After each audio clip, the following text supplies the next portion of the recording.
है मसीह का प्यारा वचन, ये है वचन प्यारा। परमेश्वर के धन्य नाम की महिमा हो। प्रभात मनन के सत्र 2304 में आप सभी का बड़े प्रेम के साथ स्वागत करता हूँ। आइए आज के मनन के लिए हम पढ़ते हैं याकूब अध्याय 5 पद 10। हे भाइयों, जिन भविष्यद्वक्ताओं ने प्रभु के नाम से बातें की, उनको दुख उठाने और धीरज धरने का एक आदर्श समझो। हमारे कल के मनन हम मेरे जीवन से एक ऐसी घटना को जो मैंने झेला था कहते हुए समाप्त किए थे। नियमित रूप में प्रभात मनन सुनने वाले लोग इस प्रकार की कई घटनाएं जो मेरे जीवन में घटी थी मेरे जुबान से अवश्य सुने होंगे। मुझे ये नहीं पता कि आप में से कोई ये सोचता है कि नहीं कि मैं अपने जीवन की इन सारी घटनाएं क्यों कहते रहता, मनन की जाने वाली पदों से संबंधित ही क्यों हो। मैं उन दुखजनक घटनाएं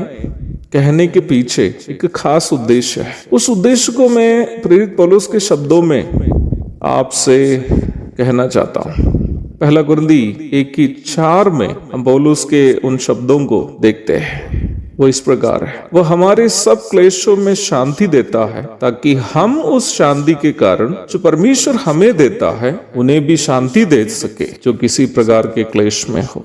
किसी से सहानुभूति प्राप्त करने की उम्मीद से मैं अपने क्लेशों को आपके साथ साझा नहीं कर रहा, बल्कि मेरा उद्देश्य यह है कि मेरे समान दुख उठाने वाले नहीं तो अपनों से सताए जाने वाले लोग ये एहसास करें कि वे लोग अकेले नहीं हैं, और वैसे ही उन्हें ये भी जानकारी मिले कि जिस परमेश्वर मुझे मेरी हर परेशानी में अकेला नहीं छोड़ा और हाथ पकड़कर आगे की ओर बढ़ाया, वो निश्चय उनको भी नहीं छोड़ेंगे जो भारी क्लेश और अपनों से होने वाली सताव से निराश और हताश है। याकूब इस पत्री लिखते वक्त पहली शताब्दी के काफी मसीही विश्वासी अति भयानक कष्टों से गुजर रहे थे। वे लोग एक ही समय अपने यहूदी भाई बहनों से और रोमी प्रशासन से सताव का सामना कर रहे थे। वो भी ऐसी सताव जो वर्तमान समय के हम मसीही कल्पना भी नहीं कर सकते। ऐसी भारी सताव का सामना करने वाले मसीहियों से याकूब ये नहीं कह रहा है कि आपकी समस्या कुछ दिन के अंदर समाप्त होने वाली है, इसलिए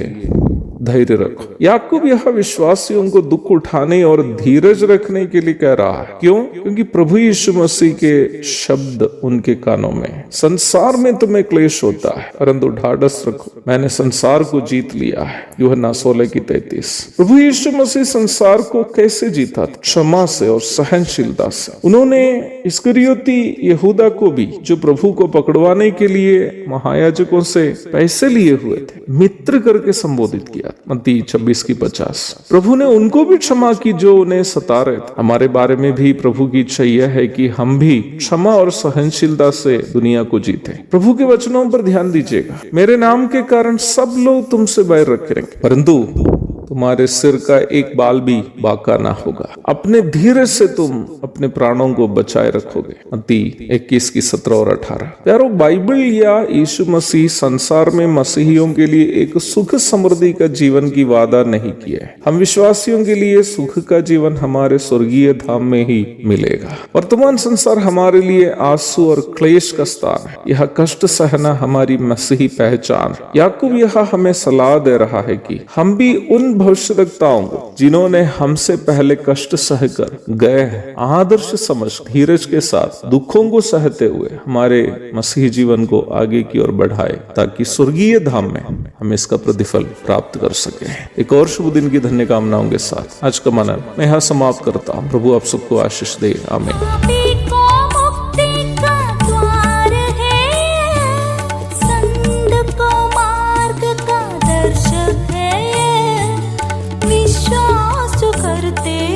उसके लिए अनंत जीवन का साधन है।